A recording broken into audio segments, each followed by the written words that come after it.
This is From Destruction to Dignity with Janice Pons. Each week, Janice shares her wisdom to enlighten, educate, and advance the culture in America today. Janice Pons is a mother, author, and free thinker, and your host for our podcast this evening.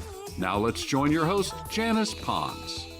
Greetings. Greetings. Come on in. Welcome. My name is Janice Pons. I'm the host on our podcast, From Destruction to Dignity, Clinical Perspective, Spiritual Truths. We're going to keep going on this amazing journey that we're on, understanding who, what, when, where, how, why, about specific dynamics in our country. We've got our beautiful flag behind us that represents our nation. We've got our presidential seal that reminds us to pray for the president of our nation, the vice president, their families, the cabinet, their families, the leadership thereof. And we just prayer is important. Yes, it is. We got to keep supporting each other in prayer at a minimum, all of our fellow Americans. You know, I'm going to always remember the ones that were working last year, 265,900,000 working Americans that were working paycheck to paycheck last year, 78% of them that could barely make ends meet. Things are changing. Currently, it's about 65%. I'm going to keep monitoring that because I want to get it. Boy, it'd be awesome if it get down to the point that 30% are living paycheck to paycheck, barely making ends meet. I'm believing and praying that we're going to continually see these numbers decrease. We have new leadership in our country. We just got a lot of dynamics going on with leadership, period. And so there are issues that come up that we need understanding about instead of being jerked around by emotions and emotionality and manipulation.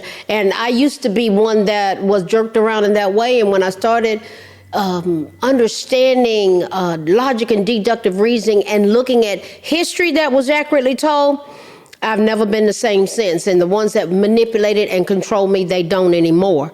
And so I just want to be a part of the answer, a part of the support of my fellow Americans. Really, I don't care a whole lot about political parties anymore. I care about America, our posterity. All of these agendas, grown folk can do what you want to do. You got to decide how you're going to answer to God for it. He says in the book I read and live by, he says, Janice, you're going to give an account for what you do in your body. You got to decide if that applies to you. But I tell you who I am going to stand up for. Look, grown people, you make your own decisions, but who I'm going to stand up for are those who are defenseless and can't stand up for themselves, and those are children, vulnerable children, our posterity. I have a big concern for them, and I know it's my heart. It's what God's called me to do. Worked as a teacher, school psychologist, always worked with kids, worked as a psychiatric counselor with kids that were so degraded, so abused, so ashamed, so degraded that they had to be hospitalized. And they taught me a lot. And I am their advocate. I'm a fan for them. I'm an advocate for those who can't advocate for themselves. And so part of that is a lot of times understanding the dynamics that contributes to how they even got the way they are. Clinical perspective, spiritual truths, a way to think in terms of getting well. We can get well. I want America well. If I had my way, everybody would get 10 counseling sessions. It'd be a part of your lifetime benefits because the therapeutic process is powerful. And if you decide that that's something you need and you could benefit from, you can go to JanicePons.com, go to the resource page, and you can see how you can find a clinician, a skilled, trained person that can help you if you need support and help. And it's just so powerful what I've seen to happen in people's lives when they avail themselves to that. I know what happened to me when I availed myself to that after being traumatized, abused, and so many other things. God is faithful and he works through people. And it's just a powerful, that structure to help our souls get well. Our soul is our mind, our will, our emotions, our intellect, our drive, and our desires. And so tonight we're going to examine some things as it relates to our country. We got a lot at stake. We got a lot going on. And so we're going to examine something that has generated a lot of discussion in our nation about our nation. our America. I said that one time to somebody, this black gentleman. He said, you don't have no America. You ain't nothing but a slave. I said, well, my great grandmother was born a slave.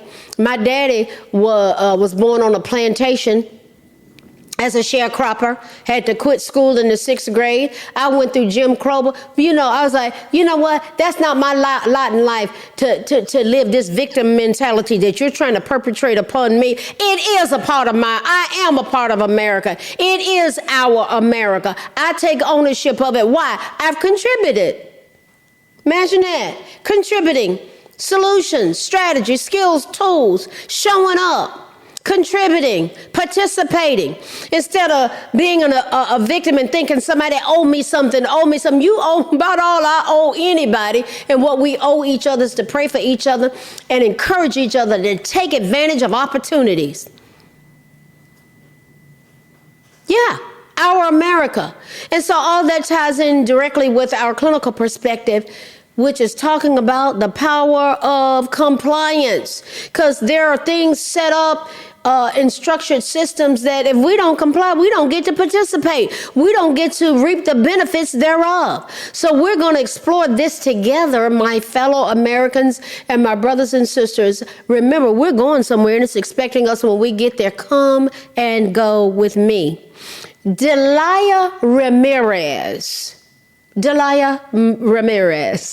an anchor baby who's married to an undocumented alien, is a congresswoman in Illinois who is a member of the congressional group called The Squad.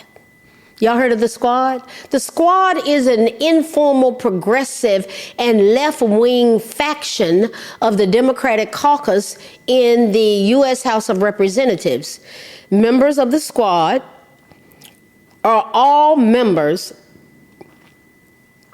of the Congressional Progressive Caucus.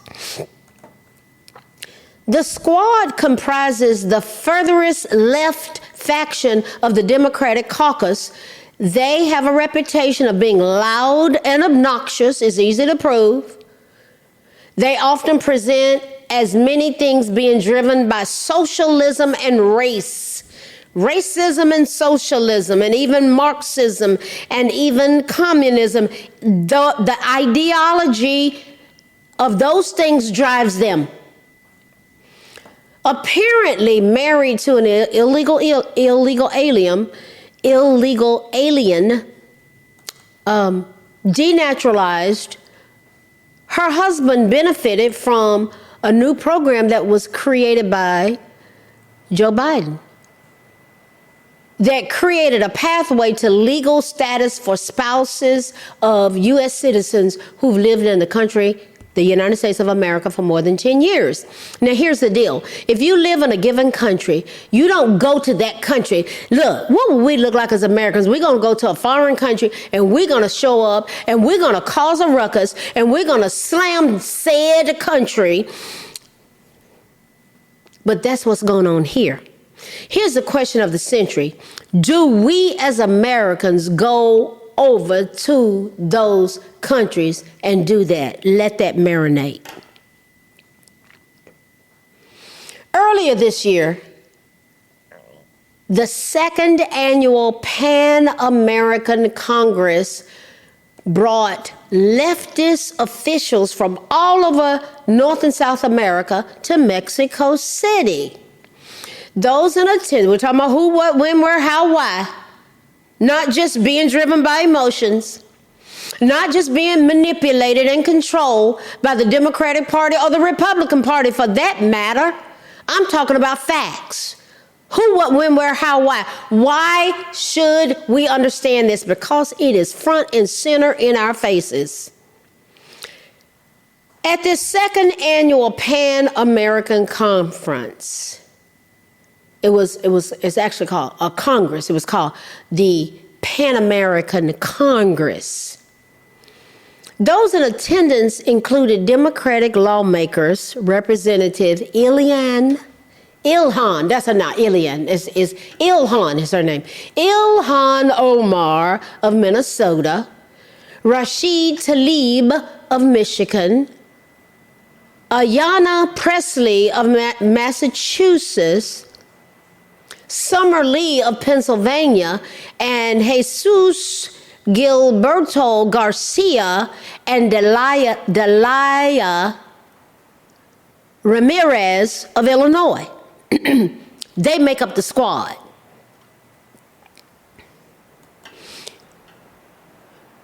That the squad is a part of the Congressional Progressive Caucus, and you have the Black Congressional Caucus, of which they don't allow any conservative Black Congress people to even be a part of that. Let that marinate.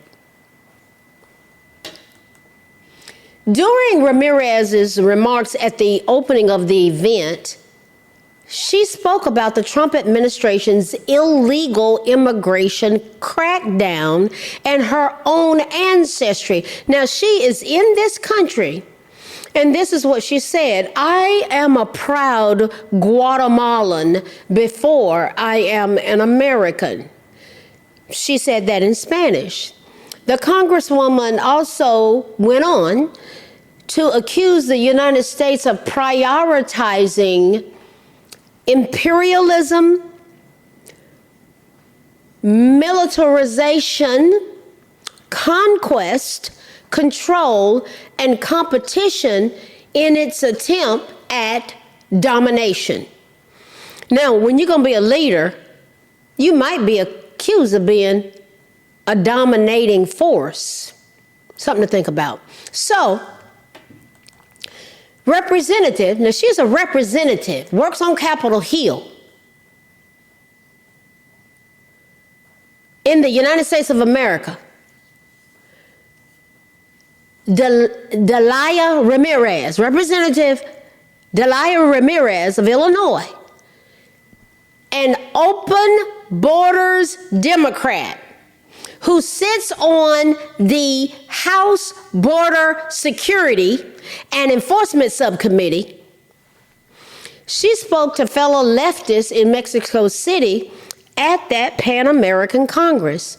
It was a 3-day meeting opened by former M19 terrorist turned Colombian President Gustavo Petro. That's who was there. Now, she's a representative of Illinois. Her interests are supposed to be in America. Open borders is huge for Ms. Ramirez. Let's just we're framing some things here. Ramirez has called for the defunding of the United States and Customs enforcement. She wants it defunded. Suggested that the lawmakers and leaders headed to the convention seek to take up various challenges supposedly affecting the Western Hemisphere, including democratic backsliding. This is what she called it. She said, we're participating in democratic backsliding, climate crisis, deep poverty, political violence, and family displacement. That's what the focus needs to be. In her speech at the conference, Ramirez, Democrat out of Illinois, revealed where her true loyalties lie, telling fellow travelers in Spanish, "I am a proud Guatemalan before I am an American." Remember that this Congresswoman is on Capitol Hill in our nation, in our nation's capital. The White House condemned her remarks as well as her fellow Democrats, the squad, they all had something to say. The mindset of those Democrats and their position regarding this nation, it has to be taken seriously, guys. They're up there making laws. She wants open borders. Far too many of them want to literally destroy this nation, and they've even talked about it. White House spokesperson Liz Huston has stated that these Democrats' comments have been described as despicable and underscore their commitment to putting Americans last. In stark contrast, President Trump is working tirelessly to secure peace deals, deport illegal alien criminals, and advance America's interests at home and abroad. The summit was organized by the leader of Progressive International, a radical left-wing group that describes capitalism as a virus.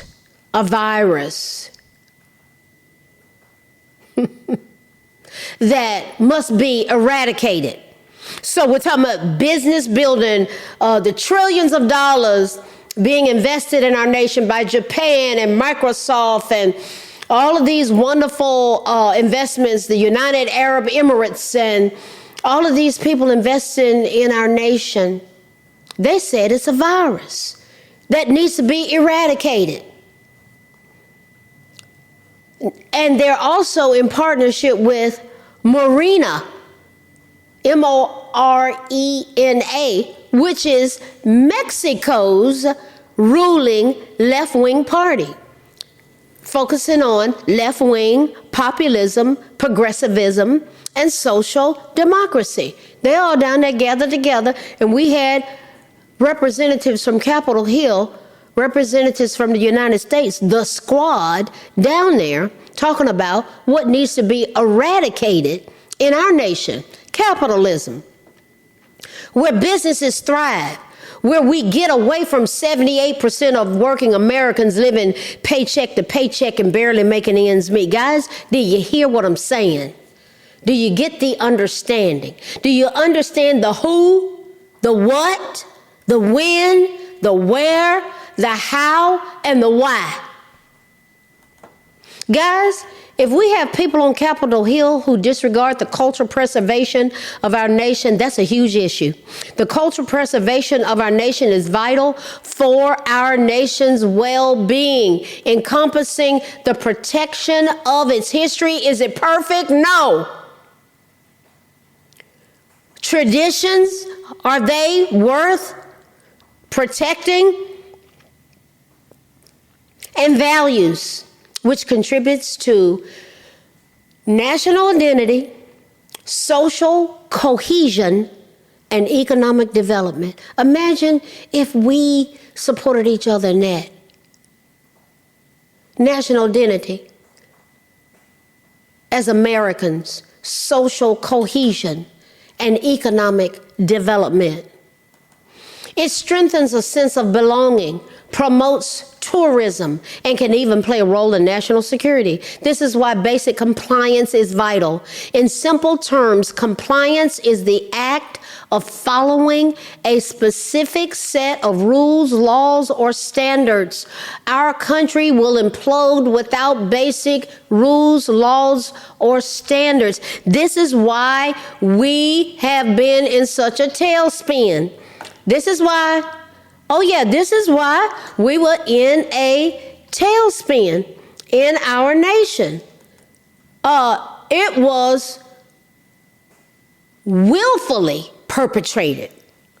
The Obama-Biden-Harris cabal operated in a way that ignored rules, laws, and standards. This is what President Trump walked into. Compliance ensures that an organization's actions and operations are in line with external regulations, such as government laws, internal policies, like company and or national guidelines. Guys, this is order.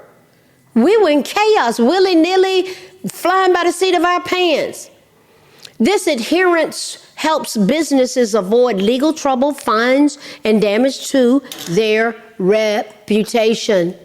Oh yeah, we need these things in place, guys. We need these things in place. Yes, we do. You see how far off track we were?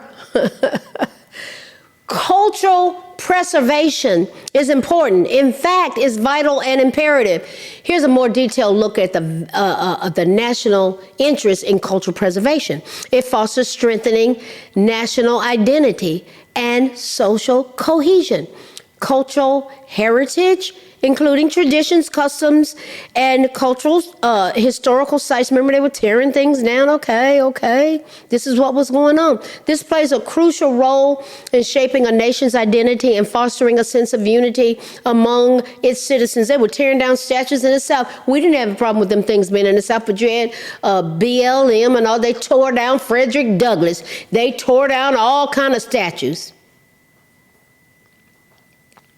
It's part of our history. And this art, I don't agree with certain artwork not being on display.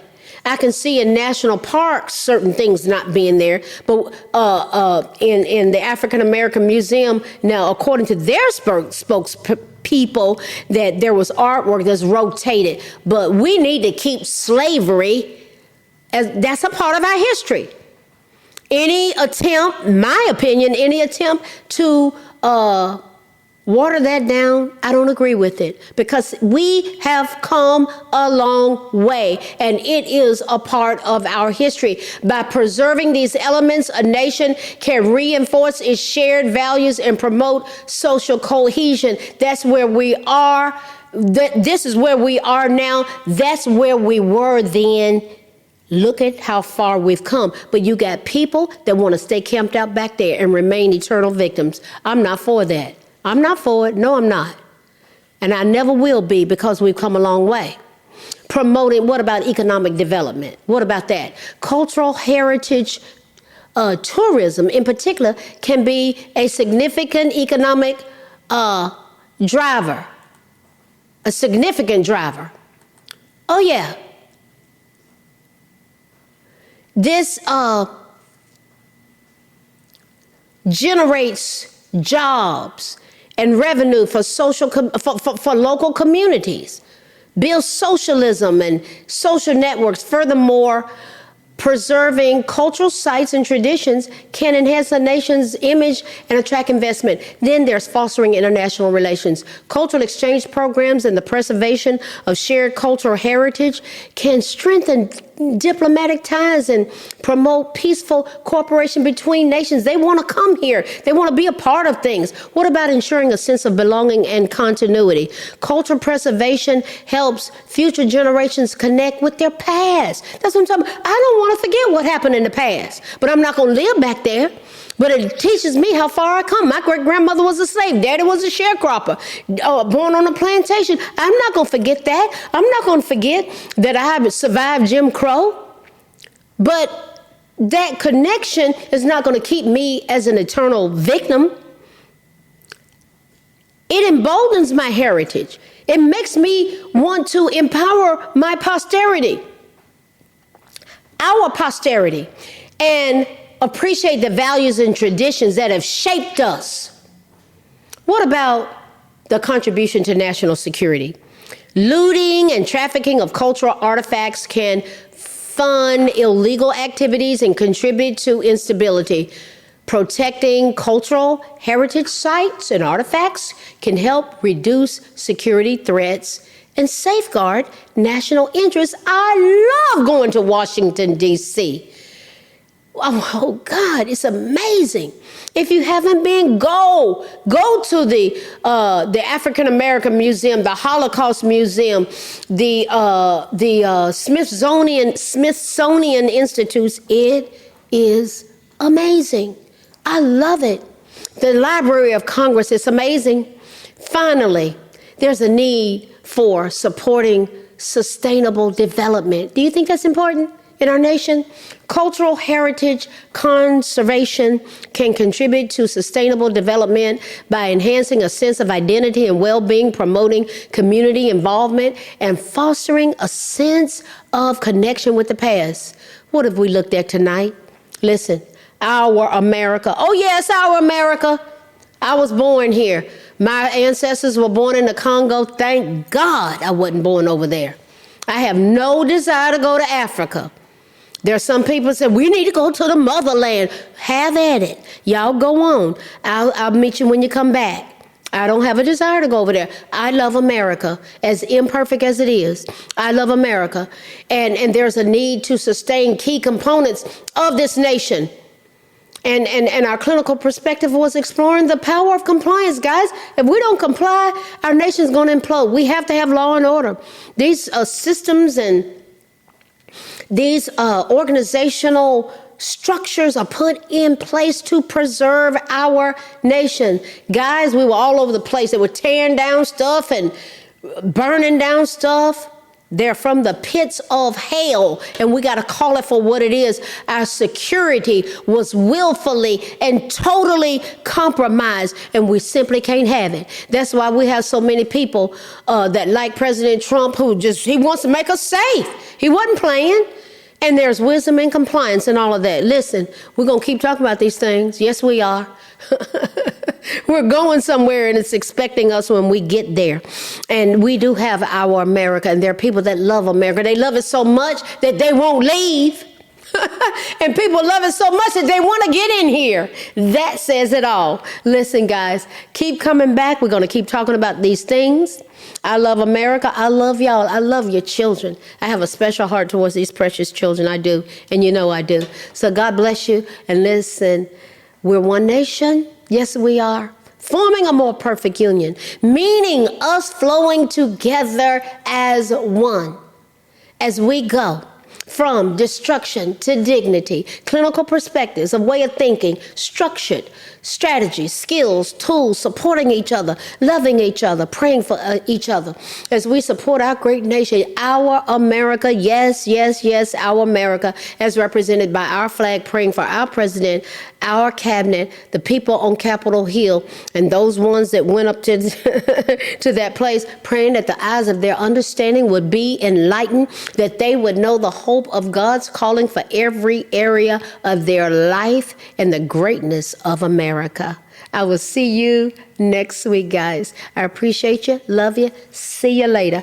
Good night. Thanks for listening to this week's episode of From Destruction to Dignity with Janice Pons. Janice's mission is to provoke thought, bring awareness, and point people towards intervention when needed. As a reminder, this show is not therapy, but for educational purposes only. For more information, check out JanicePons.com or follow her on social media. We are one power, strength is ours, liberty, been set free, education, affirmation, dedication, information, revelation.